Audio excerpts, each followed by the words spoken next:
Join the only roundtable podcast in compliance with 5 of the top commentators in compliance. Mike Volkov brings 35 years of legal experience. Matt Kelly is the founder and editor of Radical Compliance. Jay Rosen is Mr. Monitor who knows his way around the culture of compliance. And Jonathan Armstrong, a partner at Cordery Compliance in London, rounds out this top group of compliance practitioners. Check out the rants and Shoutout at the end of each episode.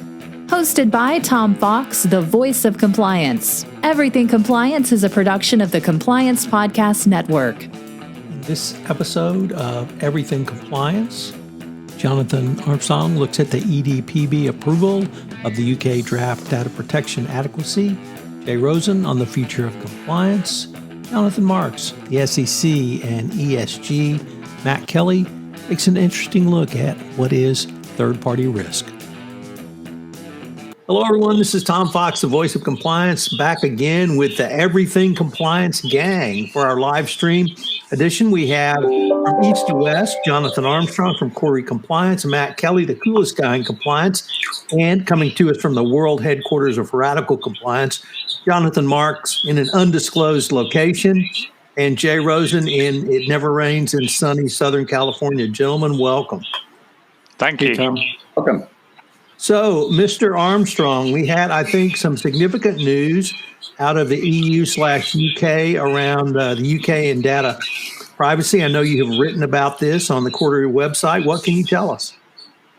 Yeah, so I think it's good news in terms of data transfer. So, as a recap, people will remember that the UK has left the EU, and Brexit causes all sorts of challenges from a data privacy point of view, and we're at least resolving some of these challenges. There is currently a temporary data deal between the EU and the UK, which expires at the end of this month, and there's some possibility that data could go off a cliff, or the data transfer rules could be challenging at the end of this month. And the idea is to replace this temporary deal with what's called an adequacy decision, which should be a little more permanent. And the adequacy decision is proposed by the European Commission.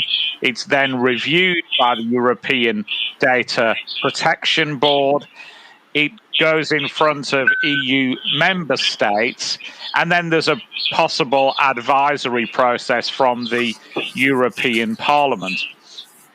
And we're well along the road now. The European Commission have launched their draft opinions, and this week the European Data Protection Board effectively endorsed those adequacy decisions with some reservations. The reservations are about the activities of the security services and about an immigration exception mainly. And that seems to me to be the right result. I think that the UK regime is similar enough clearly to the EU regime to get the benefit of an adequacy decision. So the next big question really is timing, and will we get any other significant objections? As far as objections are concerned, then I expect that some at the European Parliament level will object to the deal, and they will try and rehearse the same arguments as before about the activity of the security services in the UK. But for context, the law does not require some gold standard that's over and above the behavior of other EU member states. And for example, in January, the French data privacy regulator found that the French government had acted unlawfully when it surveilled citizens of France to check that they were complying with COVID regulations by drone. And indeed, the French regulator then expressed concern that it could say that the French government had acted unlawfully, but was unable to punish the French government because the French government had removed the possibility of sanctions. So So in most respects, it should be relatively plain sailing for the adequacy decision, but timing, I think, will be a challenge. Obviously, this has to go now to nation states. They have a lot on their agenda at the moment, including the, let's just say, hesitant rollout of vaccines across the EU. That has not gone well. And adequacy, I think, will be somewhat low down the agenda. So I think the practical steps for compliance officers are, well, first of all, you'll still need to do this double due diligence test. So that will include looking at where your suppliers host data. That'll include, those across the enterprise, but also those who host compliance solutions for you, like your helpline.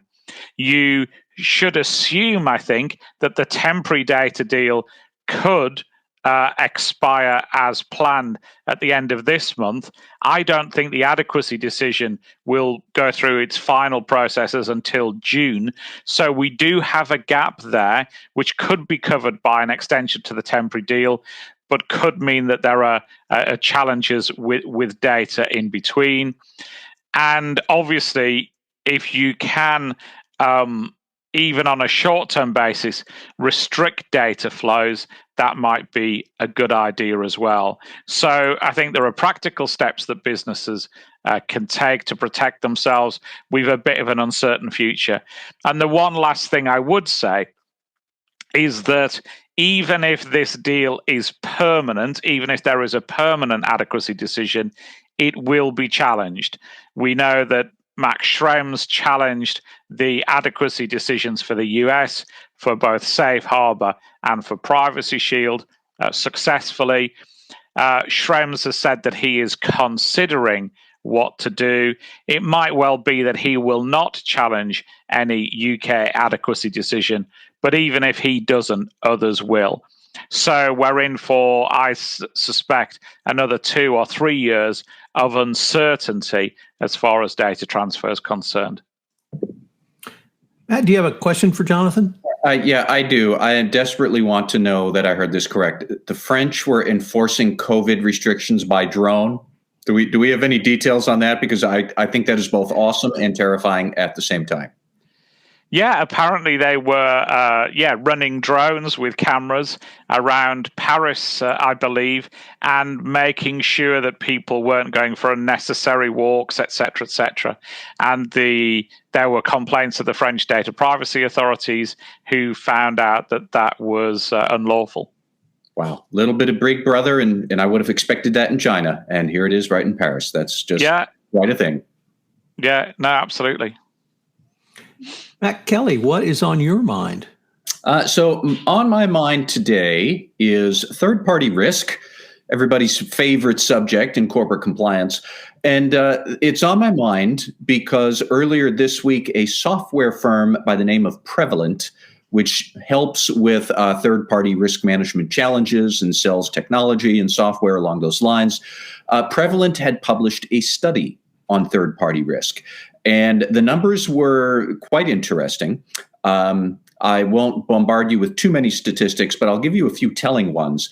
87% of the survey respondents, and there were about 150 people, 87% had said that they are assessing their third parties to assure that those third parties do not introduce risks to our business that could negatively affect us, which is a fancy way of saying cybersecurity risk coming up from our supply chain and biting us on the rear end.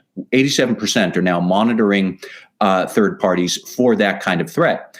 And that is interesting because, number one, it is even more than the number of people who said we monitor third parties for compliance purposes. 60% said we're monitoring our third parties for data privacy or some other sort of cybersecurity regulation. But 87% were saying, no, this is a business threat. So that's why we are monitoring our third parties. Now, I'm torn because on one hand, I want to say, yay, that's awesome. Now we get it that third-party risk is a business necessity and not just a compliance, we got to do this. On the other hand, there were some other statistics in the Prevalent report that I think a lot of ethics and compliance officers might find a bit troubling.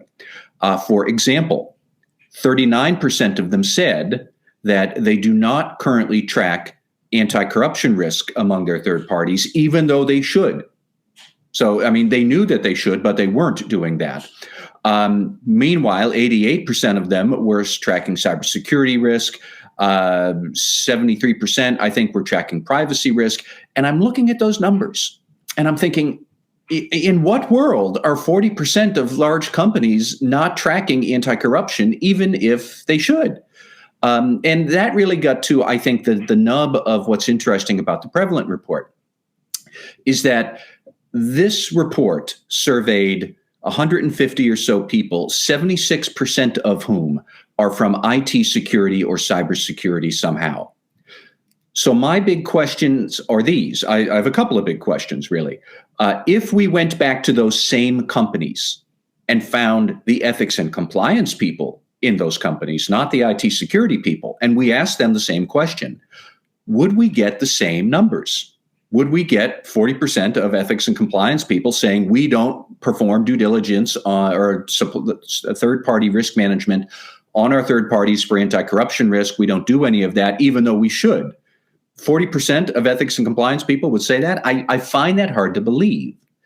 So where I'm really going with all of this, and what I thought was really interesting about the Prevalent survey, is that we have two different groups, IT security people and ethics and compliance people, using the exact same words, third parties, due diligence, risk, and they're using it to describe very different phenomena, very different actual things. If you go to the cybersecurity people and say due diligence on third parties, they're thinking privacy, they're thinking supply chain disruption.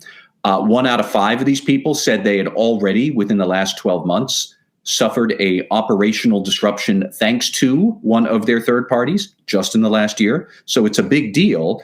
But we have ethics and compliance people using the exact same phrases to mean something very different. And I think it gets to a question that is going to be a bigger and bigger thing. How do we get a more unified approach to third-party risk management where all of that comes together? Because I suspect what the board of directors does not want is a steady stream of people from the risk assurance function giving them a report on, here's our third-party risk management, and we mean IT security. Then the next one comes in, here's our report on third-party risk management, we mean ESG stuff. I haven't even talked about ESG yet, but I will. And then a third one comes in and said, here's our third-party risk management report for anti-corruption. And the boards, I don't think, they don't want to know all of that. They want to know, do we have proper governance over our supply chain so that we can advance on our business objectives? That's it. That's all they want to know. They want to know that it's handled. Now, if various things are not being handled ideally, then they could do a deep dive into one of the third-party risks. But I think that there might be a struggle here because this is not the first time I have seen cybersecurity and ethics and compliance communities talking about third parties using the exact same vocabulary, meaning very different things. And I suspect they're coming to very different conclusions about their risk management posture. But this is not going to go away. And I had mentioned ESG. So this Prevalent survey also said a lot of people are not tracking human slavery risks or forced labor risk, even though they know they should.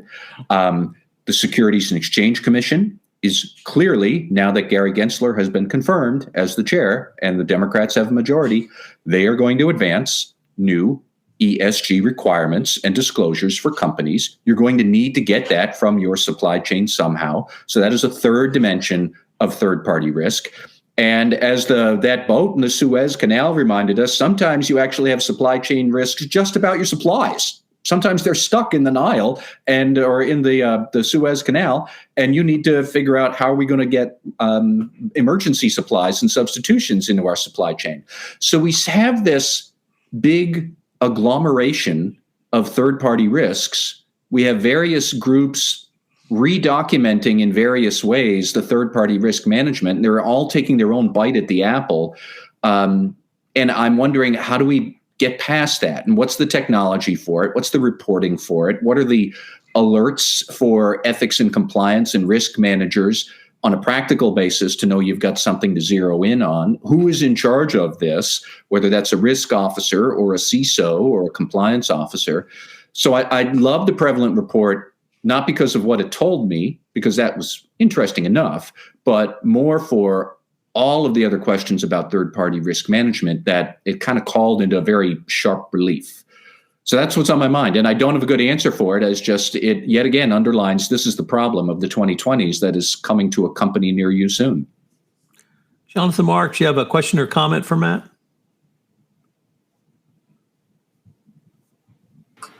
Yes, I do have a comment. I don't know if you can hear me. You can hear me? A little choppy.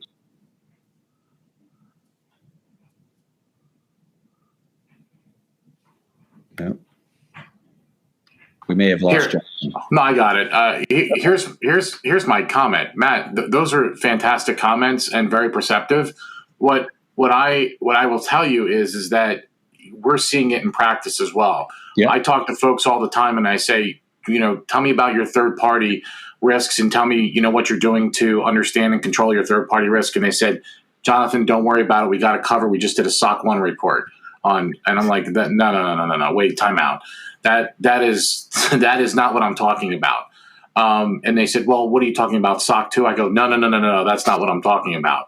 And so I think that there is a lot of confusion, as we kind of meander our way through this. And I think it needs to be resolved, because I almost see some duplicative efforts, and I almost seeing this siloed type of activity in organizations, whereby if you don't get on the same page and understand what, to your point, what the supply chain is, or the governance around the supply chain, I think companies are they're not going to be as efficient as they should be. They might start missing things. Yeah.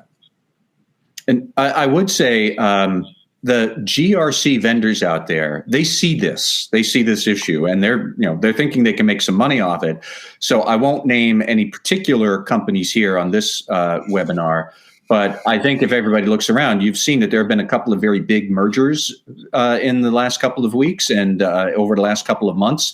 There are a lot of what I will call hard GRC from the cybersecurity world coming into the softer GRC of ethics and compliance and anti-corruption, and they're trying to do a big roll-up to become this vendor of third-party risk assurance and trust capability. And then they're going to sell that capability to you, the listener and the viewer here. Like, that is clearly coming. That is the private equity money and the technology people seeing where the puck is going to be, and they're skating to that. So I'm interested to see where this is all going to go. But Jonathan, where you're talking about, there are duplicative efforts, or maybe there are some efforts that are better than others, and you stitch them together, but you don't know that you got a hole in the quilt. That's the kind of thing that I'm still very worried that we're going to have that for a while yet. Jonathan Marks, what is on your mind? Well, keeping along with the ESG theme, I was the one that said before, that's great that we're doing this, from a sustainability perspective. I believe it's something that should be done. But I'm also very concerned about the other areas that I think we need to keep our eye on the ball with. For example, financial statement fraud and the like, and those types of disclosures.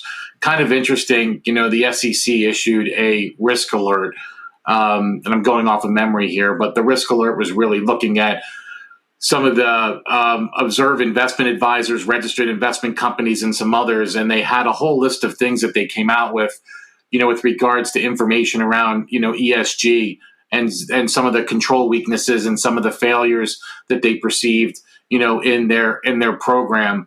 And then it kind of reminded me, going back to, enforcement on the company side, and what should companies be doing? I know that they're working on a framework. I hope that comes sooner than later, because maybe that'll alleviate some confusion, but I haven't seen a draft one. If you guys have, that's great. I'd like you to share it with me. But I started to think about, some of the things that companies should start to do now with regards to, ESG. And then, sort of piggybacking off of what happened with Cheesecake Factory, with regard to the COVID related disclosures. And so, I actually listed out some suggestions, and I'm willing to hear more if anyone has any thoughts. But I think a lot of this, I remember when I started down the path of sustainability back in 2007, when people were talking about sustainability and we're talking about disclosures and environmental disclosures, and things of that nature. But, a lot of this, I think, is probably already being done in companies. So, people ask all the time, well, what should we be doing? Well, someone needs to be accountable for all this. I think that's first and foremost. I think the other things is, you need to educate people, not only at the board level, but throughout, because everyone needs to be on board with what, ESG is. And then the thing that I'm really thinking about, and I actually listed all these out on my blog, the other thing I keep really thinking about is, where does this really belong? Does it belong in compliance? How does internal audit get involved? How do others within the organization get involved from a monitoring perspective? If you ascribe to the lines theory, where you have, management, compliance, and internal audit, what are the roles for each one of those? And then what's the role at the board level? What should the board be thinking about when you go through all of this? And then from a disclosure perspective, the other thing that I always worry about with any of this is folks over-promising and under-delivering. And all of a sudden, the next thing you have a lawsuit. So I started to become more sensitized to some of the commercials that were on, TV. And I'm sure we saw many of these, Mercedes-Benz announced, I think by 2022, that I think most of their factories were going to be powered by wind. When you saw the Mercedes logo and, that was a big windmill. And then you have Amazon with their orders of electronic vehicles, and they actually put real hard numbers in there. So, I always wonder, sort of the conservative side of me always says, well, I don't know how I don't know how you get there or how you do that, but I think you better be really sure before you start making those statements to the public, especially if you're a publicly traded company. So, again, I think there needs to be some focus here. And, I think the other message here is that, again, don't let this distract you from other key risks. I think, if this is a risk that goes within your, your top 10 or your top 15 within your company, you have to make sure that someone's held accountable for all of this. And then again, where does this sit? I still keep I'm mentioning it again because it's still, does it belong in compliance? Does it belong in audit? Does it belong with the risk committee? Like, where does this thing sit? So, Jonathan, Matt touched on this with the confirmation of Gary Gensler to the SEC. He has made clear that this is a priority for himself and for the SEC. Do you see any potential SEC enforcement around ESG disclosures, or would you see them focusing more on traditional accounting risk or accounting fraud? Well, I think they came out when they started talking about this, at least from what I read, what's available out there. They said they were only going to comment on what was actually, what the actual requirements that are actually out there now. And there really hasn't been a framework. So, with Gensler and his reputation from being, a little bit harder on enforcement, which is great to see, those related disclosures, I think, are going to have to be formulated. I think this is an opportunity for companies to watch who the first ones out of the gate are, and who the fast followers are, and kind of learn from those, like any other change. But I don't know that I have a really great answer. So, Jonathan, we have our first international question on everything compliance from Cecilia Faluz-Gunkel, who is the executive director of the Circle of Compliance in Paris.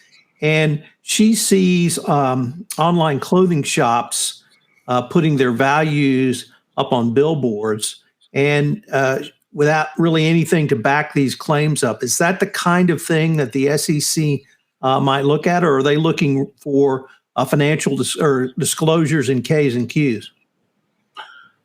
I don't know. I really don't. I honestly don't know. I think it's a really great question, and it's very perceptive. I don't know. That's why I mentioned these commercials. I'm just wondering, how far this is going to, what the, no pun intended, what the plume of all this is going to be. If you have some level of toxicity within an organization, what's the plume of all of this? And so, is it billboards? Is it ads on television? I mean, I think it could be. I think it really could be, and that's why I think everyone should approach this with some caution. Look, I applaud any organization out there that wants to do the right thing for the environment. that's fantastic. And having social responsibilities as well, and having governance around all of that certainly is really, really important based on, we started, like I said, I started down this path back in 2007. It didn't get a whole lot of traction. It's getting more and more, which is fantastic, I think, due to the media and social media and the like. But I'm a little concerned right now from an organizational perspective as to what you actually put out there and, what you say and what you do. And, I think, Cecilia, I think it's a great question. I think, buckle up and let's see what happens.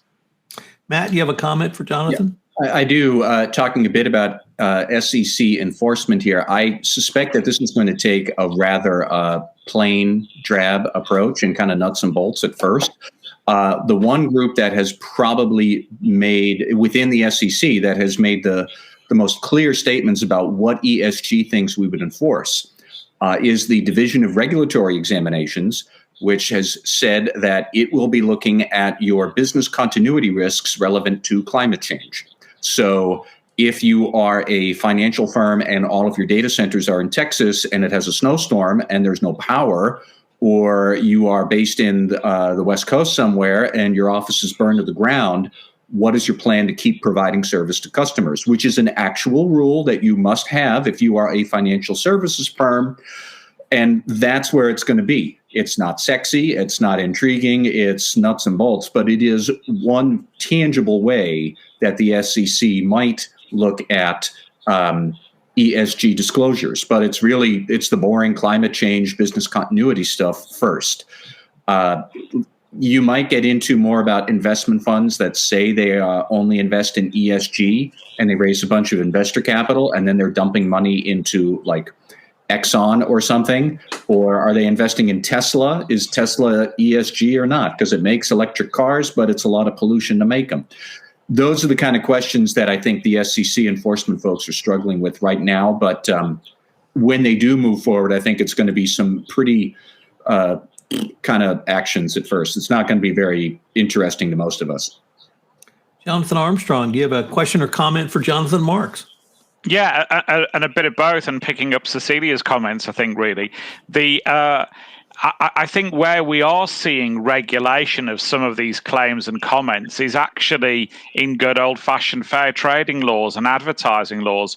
In the UK, for example, we've had a whole raft of enforcement around green claims by the Advertising Standards Authority, which is a sort of quasi-regulator that people often forget. And we've also had people make all sorts of unsubstantiated claims about things that were better for the environment.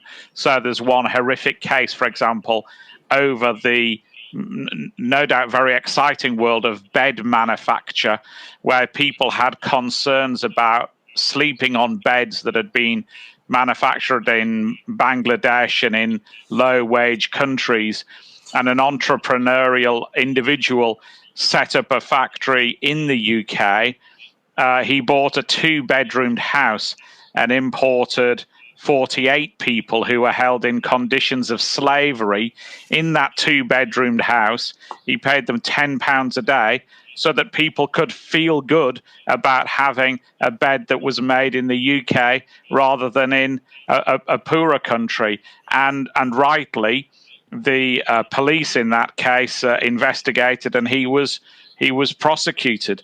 But it's a really difficult situation, isn't it? Because a lot of people are making these claims of stuff that's kinder to the planet or kinder to people or kinder to the environment. But often their evidence is not substantial. And particularly when we talk about all of these issues of lack of ability to audit manufacturers and the supply chain properly, I think some of these claims are going to come back to haunt corporations unless they can get evidence to back them up. So, Jay Rosen, what is on your mind? Thanks, Tom.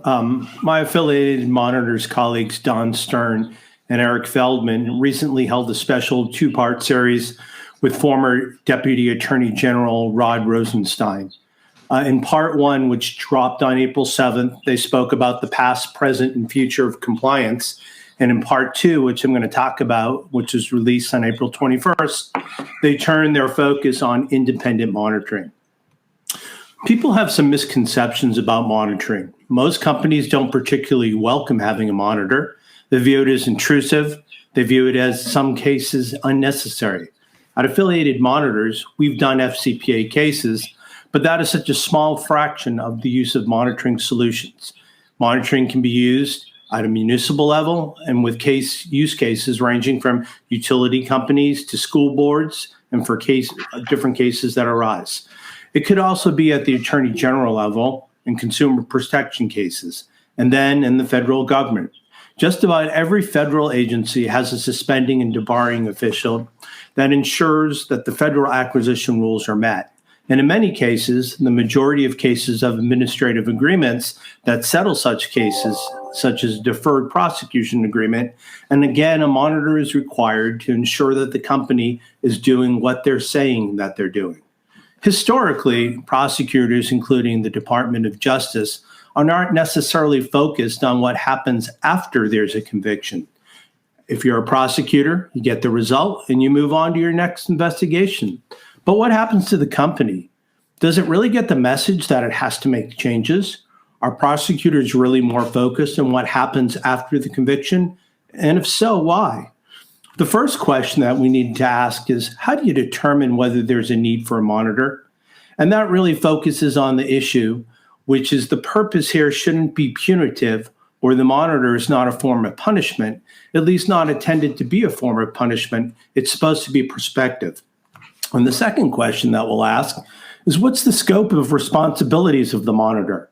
A company may have made a mistake in one area, but do we give the monitor authority over that whole area, or do we broaden the authority of the monitor? Next, what you need to look at is the benefit, if any, going forward, and how does the Department of Justice stay involved? Rod believes that there's both a prospective and retrospective aspect there. In terms of going forward, the monitors often are required to file a regular report, which gives the department an opportunity to review the report and ensure that a company is complying with the terms of the resolution agreement. The other thing that the process does, and this is really highlighted in the Benzikowski memo, is that it holds out the prospect for our company after they have been targeted in a criminal investigation to reform their conduct and an opportunity to avoid a monitor by changing the corporate compliance policies and changing the culture and oftentimes changing leadership. The Benzikowski memo really highlights that the importance of changing the corporate culture and of evaluating remedial measures taken by the company. And we think that this is a tremendous benefit to prosecutors because it ensures that the remedy comes not just after the case has been resolved, but during the investigation and remediation itself. We're not quite sure that companies as a whole really have absorbed this yet. The Benzikowski memo says to companies that it really does matter from the time of the incident to the time of the resolution what a company does. And that's where most of the opportunity for remediation takes place, in spending the money and the time and effort to assess and evaluate your ethics and compliance program and take a look at what failed, what didn't work, and what allowed this to happen. How can we tweak our internal controls, our messaging, strengthen our corporate culture, and demonstrate to the Department of Justice that you don't need a monitor? So what advice would you give a company, for better or for worse, that it's going to get a monitor, but they have some ability to negotiate control over the scope and the level of specificity? One of the criteria should be experience in monitoring. Many former officials and practitioners become monitors on one-off cases, and unfortunately, they've never been a monitor before. In those cases, they really don't know how to monitor. They lack the skill set. They may have subject matter expertise, but hiring someone who knows how to do the monitoring is much more efficient. It's going to cost less money in the long run, and there could be more focus on trying to fix the company and remediate. Second is to avoid monitors that have a scorched earth approach. Ask your prospective monitor what they see their role as. And if the role is more problems, and if they see if they're doing the bad thing, then that's not a good answer. The role is to determine whether or not the company is in compliance with the agreement as written. And you want the scope of the sanctity of that scope to be maintained. The discussion next turned to pandemic. Rod stressed that the Department of Justice has made clear since last March that they intend to be aggressive in pursuing cases of misuse of congressional funding. And for companies that have received funding, they are particularly vulnerable. Number one, because there was a fair amount of ambiguity when the money was released, and to some extent, chaos early on as to how the money could be spent, changing rules. And so companies need to make sure they've got their I's dotted and their T's crossed. And number two, we anticipate we'll see a flood of whistleblower complaints because of the ambiguity in the rules. And because of ways companies have used the money, we anticipate there will be lots of key TAM cases in the coming years. And so for companies that want to protect themselves against that sort of thing, they ought to be in the business right now of conducting reviews of how they spent COVID-related funds and making sure that they have a documentation process that demonstrates the spent money in ways that were approved at the time and that they showed good faith. Companies that do this will be best positioned to head off either enforcement actions or deter whistleblower complaints in the future. Finally, the podcast concluded with some key takeaways. Eric started off first and said, number one, avoid a monitor. It can be done. And it seems funny for a monitor to say avoid a monitor, but giving the weighing of benefits and costs and the ability of a company to demonstrate that it has strengthened its compliance program and its corporate culture, there's an opportunity to do so here. Secondly, if you do have to have a monitor, make lemonade from lemons. In fact, one of our clients, a big company, called the project of our monitorship Project Lemonade. Companies should take advantage of it and use the monitor as an opportunity to get focus and resources on compliance within their company. And Rod picked up on Eric's first point to avoid a monitor, but said that the goal of the policy really is to drive constructive change. And so companies can avoid a monitor even after wrongdoing occurs by changing corporate leadership and culture and by improving internal controls and compliance programs. By demonstrating that their programs will deter future conduct, that's the sort of thing, as Eric mentioned, and it can be done proactively before a company gets into trouble or even after it gets into trouble. So they'll be best positioned to make the pitch to the department about the ultimate resolution. This is a wonderful two-part podcast, and as always, we'll provide the link in today's show notes. Back to you, Tom. Jonathan Marks, you have a question or comment for Jay? No, Jay, I think those are great comments. And, I think it's great that Eric and Rod had that conversation, and I'm looking forward to viewing both parts. I do have a question for you, though, and, everybody else out there. The monitorship, sometimes the reason that people don't like them is because you're now in their kitchen. And there's a big emotional aspect to being, to this whole process. And I want you to comment if you can, or anyone, when it says to hire, when you talk about hiring a monitor that sort of has been there and done that, I also think you need to hire a monitor that has that sort of that emotional intelligence that understands that, this is a very trying time for the individuals that remain. And it's also a very trying time for, the future of the company. And if you can't understand that and ring fence that in the beginning, that's usually where things go off the rails. Yeah, I think you really hit the nail on the head, Jonathan. One of the things that tends to happen sometimes in these situations is that people go for a brand name, right? That they want a monitor who used to work at SDNY, or they want somebody, who was a former DAG. And as I said in my comments earlier, you might get these people and they get the monitorship, and the next thing they do, they call somebody like us and say, hey, we've never done a monitorship before. Can you help us out? So there really is a need. You will get a big payment if you go with folks who have done this before. And it doesn't have to be affiliated monitors, but try to find a monitor who's been in the space, who has a light touch, who understands how mission critical this is. And as I said, you can't come in like a bull in a china shop. You really have to understand that companies want to talk, companies want to get better. And by bringing in an independent third party, you give yourself the best chance to succeed. So, gentlemen, we are now at rants and shoutouts, our fan favorite. So I hope everyone's got a good one today. We're going to start back across the pond with hopefully a little bit longer one that we're all anticipating, Jonathan Armstrong. Well, thanks, Tom. I wanted to. It's the funeral of Prince Phillip tomorrow, and I wanted to give a tribute to him, I think, in terms of a life well lived, really. And I think some people have seen Prince Phillip in later life, but have forgotten his earlier life and the sacrifices he made then. He was exiled from Greece, aged just 18 months, in a cot made out of a fruit box. And when the war started in 1939, he joined the Navy, aged 18. This was a Navy, the Merchant Navy and the Royal Navy combined suffered 81,000 deaths, 81,000 sailors died. And of course, the numbers were equally horrendous in terms of the US's commitment and Japan and Germany and the other nations involved.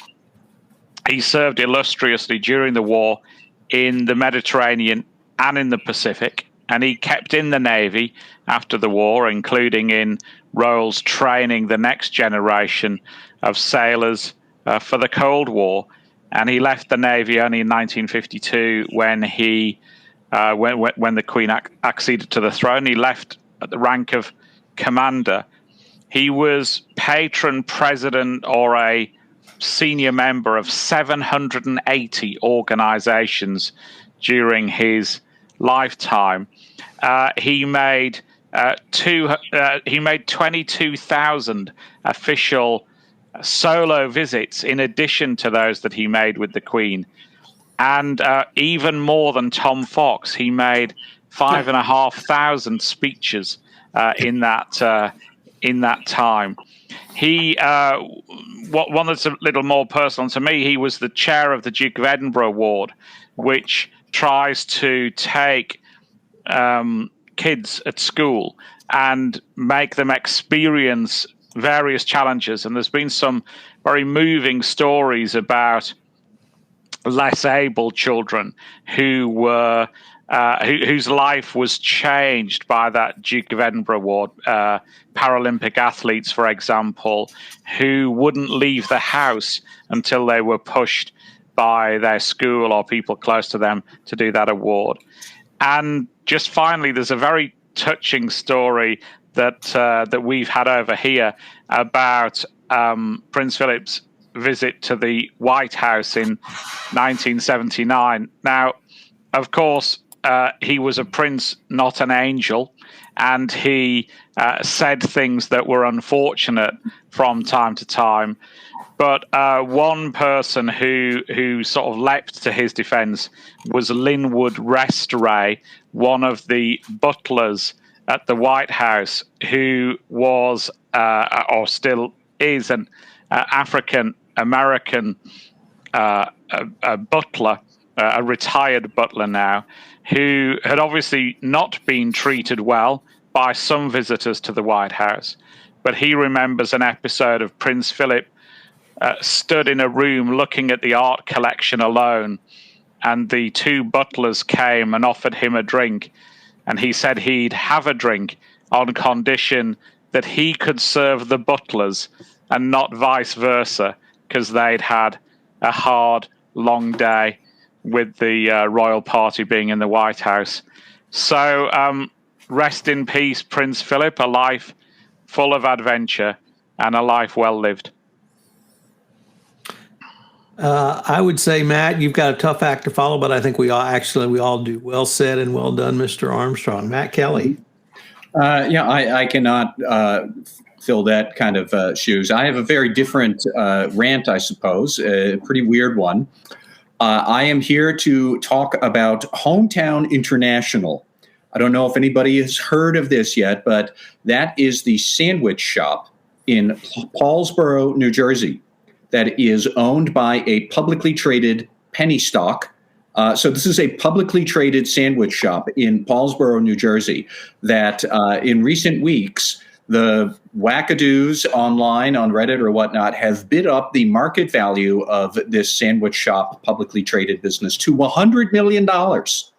Now, the sole asset, the sole property is the sandwich shop, which made $14,000 last year. And it is located right next to the high school of Paulsboro, New Jersey. The owner of the shop, whose name is actually Paul, I won't give his full name here, partly because I don't remember it, but he is a renowned wrestler, and he is a part-time coach for the wrestling team at the high school. And I was looking through the 10K that the hometown had filed this week, and they included the detail that in the rear of the sandwich shop, they have space dedicated for wrestling practice and other physical sports. So this is a $100 million market cap business that is a sandwich shop that made 14 grand that runs a fight club in the back. And by the way, they put in the 10K that they have wrestling and fight clubs in the back. Am I the only one who knows that the first rule of Fight Club is you don't talk about Fight Club? And here it is in the 10K. So I more power to them. I like I said, I'm not quite sure that this is a rant, but I think it does point to a certain level of total nonsense and hysteria in the penny markets, penny stock capital markets these days.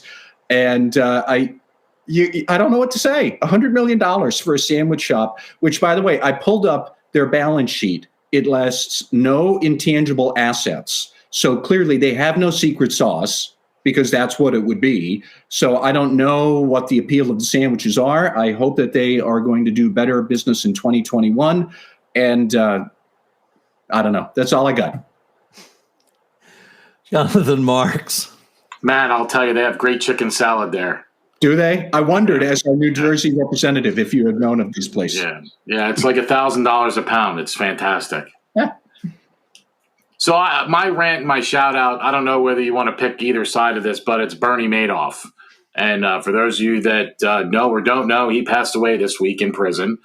And I'll rant all day long, and I will go to my grave with this, but I firmly still believe that Ruth Madoff was the mastermind behind all of this. And I've said this, probably 1,000 times, and every time I talk about Madoff. If you really dissect what happened here and you really look at Bernie and you look at how he acted and interacted and how this whole thing came to be, I think it was Ruth and her father that really set Bernie up in business. And I think it was Ruth that really introduced Bernie to all the friends and family, which we now know to be, sort of that phraseology in the Ponzi scheme in the Ponzi scheme world.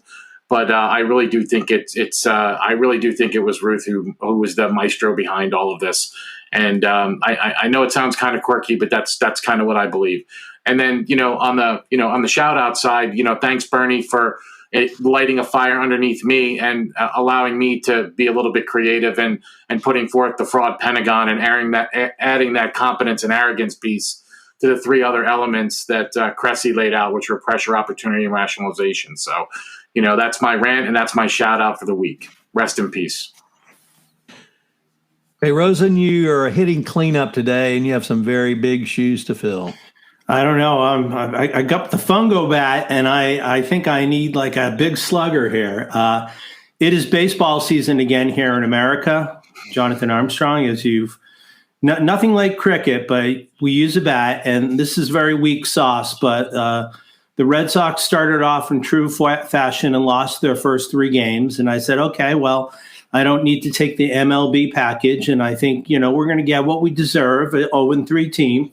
And then they reverse course and go 9-3, and I sign up for the MLB ticket, and then they lose. So until we match up against the Yankees, there's really not much to know about the Red Sox, but I guess I'm still going to struggle along in my 50th plus year of being a fan. So I'm out on the Sox. I am going to shout out to Frank Jacobs. If you don't know who Frank Jacobs is, or was rather, you probably didn't grow up in the 60s. Frank Jacobs was a mainstay of Mad magazine. In my humble opinion, one of the greatest publications ever, which may tell you a lot about me. But he was focused on musicals and lyrics and would parody both theater work and movie work. And one of my favorites was his turning he and Mort Drucker turned West Side Story into East Side Story. And I won't sing these lyrics, but they go to When You're a Jet. And it's sung by Nikita Khrushchev in the Mad Magazine parody. When you're a red all the way, from your first party purge to your last power play. When you're a red, you've got agents galore. You give prizes for peace while stirring up war. So Mad Magazine, Frank Jacobs, a big part of my life growing up. And to the extent I still ask what me worry, that's the reason. So, gents, that concludes this episode of Everything Compliance. I look forward to getting together again in a couple of weeks. Thank you. Thanks a lot, Tom. Take care, everybody. See you. Stay well. Hello, everyone. This is Tom Fox again. I'd like to thank you for listening to this episode of Everything Compliance. We've listed the contact information for all of the participants in the show notes, so if you have any questions on anyone's commentary, please contact them directly. Also, we will be live streaming this show for the foreseeable future. Please check us out on LinkedIn or Facebook. I put out announcements with the date and time, so I hope you will join us for a live stream presentation of Everything Compliance. Everything Compliance is a production of the Compliance Podcast Network and a proud member of C-Suite Radio. Thanks again for listening.